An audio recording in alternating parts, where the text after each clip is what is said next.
And, I'm a military man. I'm a man who fights wars for his country.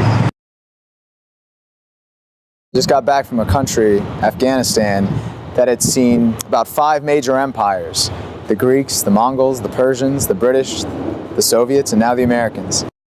I grew up in an all-American town, Roanoke, Virginia. Beautiful city. I love it.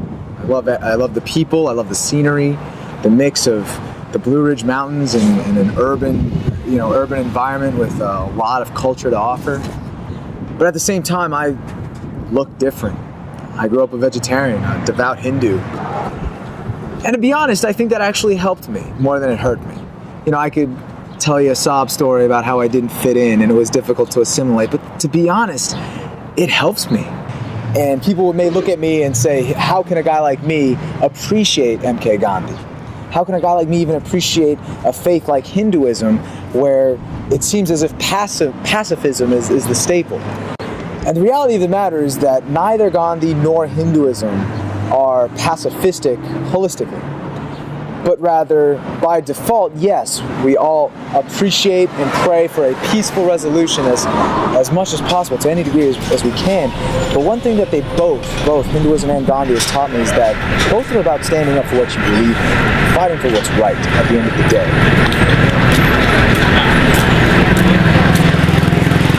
And so if there was one leader that I wish could mentor me through the rest of my career, I think it would be General Marshall. And I think that's the question I would ask him, is how would he look at the troubled areas that pose us some security risk, and what kind of investment, be it in political, human capital, whatever it is, what kind of investment would he make in taking care of that issue for us?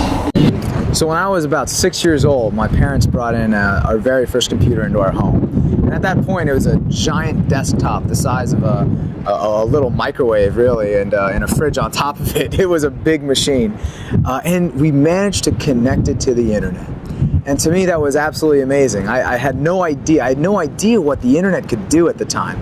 And I remember sitting down with my father, and my dad says, "So, what do you want to learn? What do you want to research?"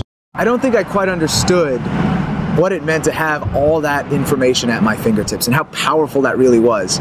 But at the same time, I feel that the communal sharing of information is really what produces innovation. And that's where I think computers, technology, the internet have done their greatest service.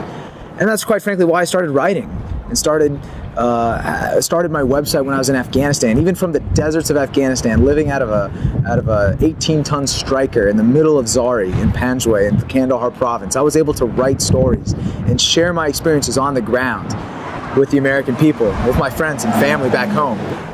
Writing was an outlet for me. And I'd almost argue that the internet allowing people to have a default platform upon which anyone can contribute, upon which anyone can share their story, share their mind.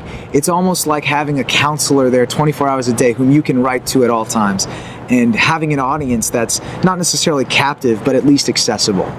And so yeah, to me it's very powerful to be able to write and share information through that medium.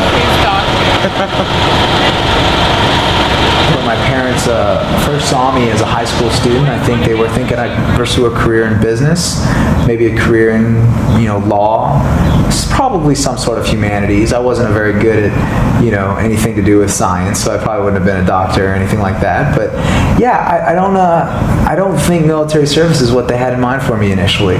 But now that I've kind of gone through the mold, I think they see that the signs were there, and it is a good fit for me, at least for this point, this chapter of my life.